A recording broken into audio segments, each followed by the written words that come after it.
جی break سے آگے واپس آپ کو کہیں گے ایک بار پھر سے خوش آمدید، اور بات کریں گے میڈیسن یعنی ادویات کی، کہ جسے کہتے ہیں کہ انسان کی زندگی بچانے میں بنیادی کردار ادا کرتی ہیں۔ ایک درست دوائی درست وقت پر اور درست مقدار میں اگر آپ لے لیتے ہیں تو وہ جان بچا لیتی ہے۔ لیکن آج یہی ادویات بہت بڑا المیہ ہے کہ خاص طور پر اینٹی بائیوٹکس کا میں اس میں ذکر کروں گی، کہ جہاں پہ بے جا استعمال ہو رہی ہیں، پھر جعلی ادویات کی فروخت ایک طرف ہے۔ یہ تمام چیزیں جو ہیں ہم سب کے لیے، ہم سب کی جان کے لیے، جو ہم خود ہی سے میڈیکل پریکٹیشنرز بن جاتے ہیں اور ایک دوسرے کو بتانے لگتے ہیں، پرسکرائب کرتے ہیں میڈیسن، خاص طور سے اینٹی بائیوٹکس کے بارے میں بات کر رہی ہوں، تو یہ کرنے سے ذرا اجتناب کرنا چاہیے۔ لیکن ادھورا کورس، بعض دفعہ کہتے ہیں کہ اینٹی بائیوٹکس جو ہے جب آپ استعمال کرنا شروع کریں تو اس کو 3 ڈیز یا 5 ڈیز یا پھر 7 ڈیز، ایون بعض دفعہ تو ڈاکٹرز 10 ڈیز بھی آپ کو وہ، لیکن آپ کی صحت کے اوپر اس وقت منحصر ہوتا ہے، آپ کی جو اس وقت ہیلتھ ہے یا آپ جو بھی ٹریٹمنٹ کروا رہے ہیں اس کے لحاظ سے ڈاکٹرز بتاتے ہیں۔ مگر پوچھنا یہی ہے ڈاکٹر سے آج ہمارے ساتھ جو موجود ہیں کہ اگر ہم یہ اینٹی بائیوٹک کا کوئی کورس کر رہے ہیں اور بیچ میں چھوڑ دیتے ہیں وہ کتنا نقصان دہ ہے، اور اینٹی بائیوٹکس کا مسلسل استعمال جو ہے ہماری باڈی سے ریزسٹنس کتنی حد تک ختم کر دیتا ہے اور کیوں ہم پہ اثر نہیں ہوتا، یہ سب ہم جانیں گے کہ ہماری جو اس وقت جو وائرل انفیکشنز چل رہے ہیں، بہت ساری پیچیدہ بیماریاں ہیں، وہ کیوں ٹھیک نہیں ہو پاتی، کیا یہی وجہ، اور اس کے ساتھ ساتھ جو جعلی ادویات بازار میں دستیاب ہے اور ہمیں نہیں پتہ چلتا کہ ہم جعلی ادویات جو ہے لے کے جا رہے ہیں اور اپنی اس سے جو ہے جان بچانا چاہ رہے ہیں اور اپنی ہیلتھ جو اسے بہتر کرنا چاہ رہے ہیں، تو اس کا ہم کس طرح انتخاب کریں اور کس طرح ہمیں پتہ چلے۔ تو ہمارے ساتھ اس وقت موجود ہیں جو ڈاکٹر، ان سے آپ کا تعارف کرواؤں گی۔ ہمارے ساتھ اس وقت موجود ہیں ڈاکٹر یاسر ہاشمی صاحب جو کہ مینجمنٹ کنسلٹنٹ ہے فار فارمیسی پٹیل ہاسپٹل، ان سے ملتے ہیں اور جانتے ہیں۔ السلام علیکم ڈاکٹر یاسر، کیسے ہیں آپ؟ ٹھیک ہیں؟ صبح بخیر۔ پہلے تو بہت شکریہ، ایک ایسا ٹاپک میں نہیں سمجھتی کہ اس پہ کوئی بات کرتا ہے یا اس کو کوئی سمجھنے کی کوشش کرتا ہے، بس سب سمجھتے ہیں اینٹی بائیوٹکس ہے، یہ بس حل مل گیا ہے، یہ کر لو اس کے بعد ٹھیک ہو تم۔ یہ بتائیے ادویات انسانی صحت کا پہ جو بنیادی کردار ہے ان کا کیا اثر ہے اور کیا ایفیکٹ کرتی ہیں؟ دیکھیں بیسیکلی آپ ہاسپٹل جاتے ہیں، ڈاکٹر کے پاس جاتے ہیں، کوشش کرتے ہیں بیسٹ ہاسپٹل کنسیڈر کریں اور بیسٹ ڈاکٹر کریں۔ انفارچونیٹلی جب میڈیسنس کی بات آتی ہے تو آپ اس کے متعلق کوئی ریسرچ نہیں کرتے، اور جو آپ کو پرسکرائب کیا جاتا ہے you go with that, at times آپ اس کو پرچیز باہر سے کر لیتے ہیں، آن اینڈ آف کوئی اوپن فارمیسیز سے کر لیتے ہیں جہاں پہ کوئی ریپیوٹیبل فارماسسٹ موجود نہیں ہوتا، پروڈکٹ کی اوتھینٹسٹی کا نہیں پتہ ہوتا۔ سو دیکھیں سب سے بنیادی جو جزو ہے کہ جب آپ سب جگہوں پہ ریسرچ کر رہے ہیں اپنے لیے تو میڈیسنس کے اوپر بھی ریسرچ کیجیے۔ پھر اگر آپ دیکھیں پاکستان کی اکانومی کو دیکھیں، سو پاکستان کے اندر اس وقت ہیلتھ کی پرائرٹیز بہت کم ہے، ویسی بہت کم ہے۔ ہم جو انویسٹمنٹس کرتے ہیں، جو ہمارے جی ڈی پی کا پارٹ ہے، وہ لیس دین 3% ہم ہیلتھ پہ لگا رہے ہیں، تو وہ پریشیس اماؤنٹ کو ہمیں بڑا دیکھ کے میڈیسنس کے اوپر خرچ کرنا ہے۔ اس لیے ہیلتھ کو پرائرٹی بالکل لیں، لیکن ساتھ ساتھ میڈیسنس کو بھی اپنی پرائرٹی سمجھیں۔ ہم نے جو پرائرٹی بنائی ہوئی ہے نا، وہ اینٹی بائیوٹکس بنائی ہوئی ہے۔ کوئی بھی بیماری کچھ بھی ہو جائے، گھر میں کوئی بھی وائرل انفیکشن ہو جائے، سب سے پہلے میں نے جو لی ہے اینٹی بائیوٹک وہی میں کہوں گی یاسر صاحب آپ بھی یہی لے لیں، بہت اچھی تھی، ڈاکٹر نے یہ بتائی تھی۔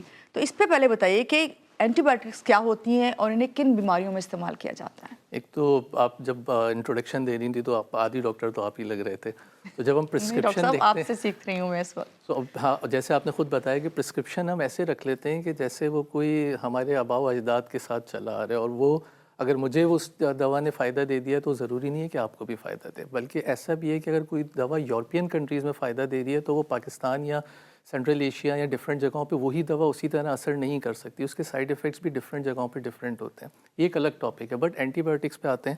اینٹی بائیوٹکس ہمیں ہلکا سا گلا خراب ہے، مائنر سا فیور ہے، ہمیں فوراً اینٹی بائیوٹک اسٹارٹ کرتے ہیں۔ ایک تو سیلف میڈیکیشن شروع کر دیتے ہیں، پھر کچھ ہماری غلط پریکٹسز ایسی ہیں کہ اس میں انیشیلی اینٹی بائیوٹک دے دی جاتی ہے۔ آپ یقین کریں کہ اس وقت پاکستان امنگ 3-4 کنٹریز ہے دنیا میں جس میں سب سے زیادہ اینٹی بائیوٹک ریزسٹنس ہے۔ 2030 تک یورپین کنٹریز اپنے آپ کو اینٹی بائیوٹک ریزسٹنس فری کر لیں گے، لیکن پاکستان، انڈیا، بنگلہ دیش، یہ وہ کنٹریز ہیں انڈر ڈیولپنگ کنٹریز جہاں پہ اینٹی بائیوٹک ریزسٹنس رہے گی۔ اب جب میں ریزسٹنس کہتا ہوں نا، یہ لگتا تو بہت آسان سا ورڈ ہے، لیکن یہ اتنا آسان ہے نہیں۔ دیکھیں مجھے تقریباً 20-22 سال ہو گئے کیریئر میں کام کرتے ہوئے ڈفرینٹ ہاسپٹلس میں۔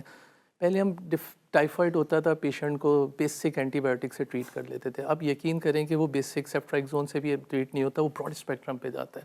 اس کی وجہ یہی ہے کہ ہم نے کمیونٹی پہ میل پریکٹسز کی، سیلف میڈیکیشنس پہ گئے، جس کی وجہ سے اب جو لو کیٹیگری کے اینٹی بائیوٹکس ہیں وہ ہم پہ اثر ہی نہیں کر رہی ہیں، اور یہ ایک بہت خطرناک چیز ہے۔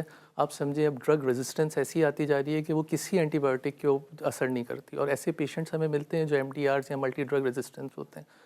سو میں ہمیشہ یہ کہتا ہوں کہ دیکھیں ہم اپنی آنے والی جنریشنز کو کیا دے کے جا رہے ہیں, ہم انہیں ایک بہت ہی سفوکیٹڈ یا کمپرومائز ہیلتھ سسٹم دے کے جا رہے ہیں. ڈاکٹر صاحب آپ نے ابھی لو کیٹیگری اینٹی بائیوٹکس کا ذکر کیا, یہ کیا ہیں؟ ہمیں تو کچھ مخصوص اینٹی بائیوٹک کا پتہ ہے, تو یہ لو کیٹیگری کا کون سی ہوتی ہیں؟ کیا اس کے اندر ریزسٹنس پار کم ہوتی ہے, اس کو کہہ رہے ہیں آپ؟ دیکھیں بہت آسان سی ہم لوگ اگزامپل دیتے ہیں کہ کسی چڑیا کو مارنے کے لیے اگر آپ توپ کا استعمال کریں گے تو وہ آپ غلط کریں گے نا. ایک آپ لو اسپیکٹرم اینٹی بائیوٹک سے لو اسپیکٹرم ڈیزیز کو ٹریٹ کرتے ہیں. ہائی اسپیکٹرم ڈیزیز جب ہوتا ہے اس کی ایکویٹی زیادہ ہوتی ہے, آپ ہائی اسپیکٹرم اینٹی بائیوٹک.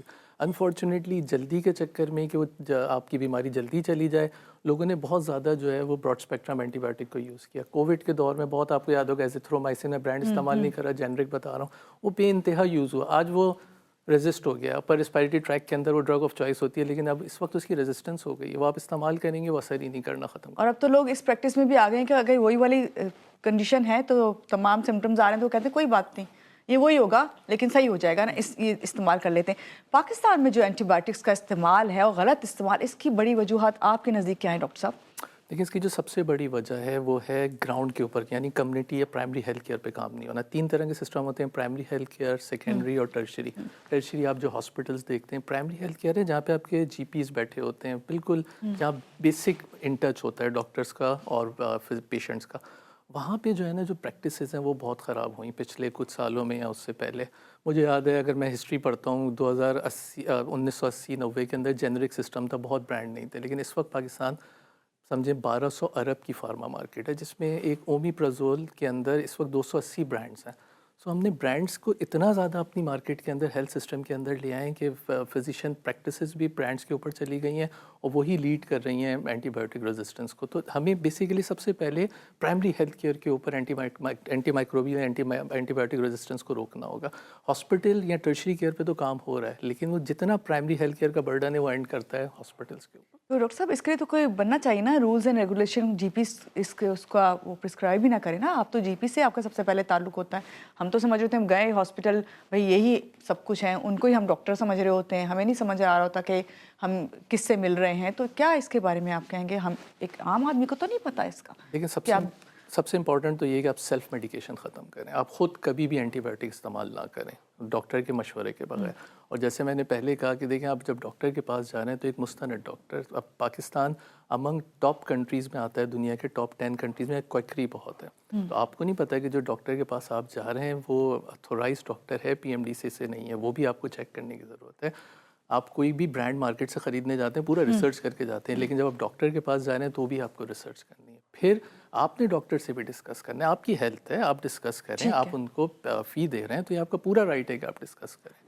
اگر میں غلط نہیں ہوں تو انٹرنیشنلی اگر آپ کو یہ بیسک وائرل فیورز ہوتے ہیں, کیونکہ وائرل فیور میں اینٹی بائیوٹک دی ہی نہیں جاتی, وہ بیکٹیریل کے لیے, یہ وائرل ہے تو سمٹومیٹک ٹریٹمنٹ رکھی جاتی ہے. پھر سچی بات یہ ہے کہ ہم نے وہ جو ہوم ریمیڈیز ہوتی تھیں پرانی, اس سے بھی ہم بہت دور چلے گئے. اور بیسک وائرل فیور کے اندر ہوم ریمیڈیز اسٹارٹ کے اندر بہت افیکٹ دیتی ہے. مجھے نہیں لگتا ہے کہ اب لوگ شہد استعمال کرتے ہیں, نہیں کرتے, وہ امیجیٹلی میڈیسنس کے اوپر چلے جاتے ہیں. بات یہی نا ڈاکٹر صاحب, شہد استعمال کرے بھی تو پتہ نہیں ہوتا کہ وہ ریئل ہے یا نہیں ہے. چلیں تھوڑی سی اس پہ بات کرتے ہیں کہ یہ بتائیے کہ بغیر اگر ہم ڈاکٹر کے مشورے کے اینٹی بائیوٹکس جو ہیں اگر اس کا استعمال کرتے ہیں تو کتنی نقصان دہ ہوتی ہے, ذرا یہ گائیڈ کر کے جائیں, ہمیں اویئرنیس ہونی ضروری ہے. یہ میں تو ہمیشہ یہ کہتا ہوں, میں ڈفرینٹ فورمس کے اوپر بیٹھتا ہوں, میں یہ کہتا ہوں کہ ہماری جو آنے والی جنریشنز ہیں وہ ان کے پاس کوئی اینٹی بائیوٹک موجود نہیں ہوگی کہ وہ چھوٹے چھوٹے بگس کو ٹریٹ کر سکیں. اور اس کو آج ہم نے روکنا ہے, دنیا 20 سال پہلے سے روک رہی ہے, اور یہ آپ اپنے بچوں کے لیے کرنے جائیں گے, یہ آپ کسی کے لیے نہیں کر رہے. ہیلتھ ایک ویشیس سرکل ہے, اگر آج سامنے والا بیمار ہے تو کل آپ بھی بیمار ہو جائیں گے. تو یہ جیسے آپ کو کووڈ میں یاد ہوگا آکسیجنس کے لیے ہم سب کے لیے گھومتے تھے, آپ جو ہے وہ وینٹیلیٹرز کے لیے پریشان ہوتے تھے. تو یہ اسی طرح کی چیز ہے اینٹی بائیوٹک ریزسٹنس, کہ یہ سب کے لیے افیکٹ کرے گی اور پوری سوسائٹی کو کرے گی. ٹھیک ہے, تو آج ہمیں اس کے اوپر اسٹیپ اٹھانا ہے. کم از کم اپنے ڈاکٹر سے اینٹی بائیوٹک کو ڈسکس کریں, کبھی بھی اینٹی بائیوٹک سیلف میڈیکیشن نہ لیں, اینٹی بائیوٹک کا کورس پورا کیجیے, اس کے علاوہ کسی مستند فارماسسٹ سے لیں. بہت ساری اینٹی بائیوٹک ایسی ہوتی ہیں جو آپس میں انٹریکٹ کر جاتے ہیں. ٹھیک ہے ڈاکٹر صاحب, مجھے آپ سے بھی پوچھنا ہے, یہ کورس جو ہے نا اینٹی بائیوٹک اگر پورا نہیں کرتے تو کیا نقصانات ہیں یہ بھی جانوں گی. اور یہ جو جعلی ادویات کی بات ہو رہی ہے, پھر سیم جنیرک پہ اتنی ساری جو ہیں میڈیسنس ہیں, یہ سب آپ سے جانتے ہیں. لیکن یہاں لیتے ایک چھوٹی سی بریک کے بعد واپس آتے رہیے گا ہمارے ساتھ.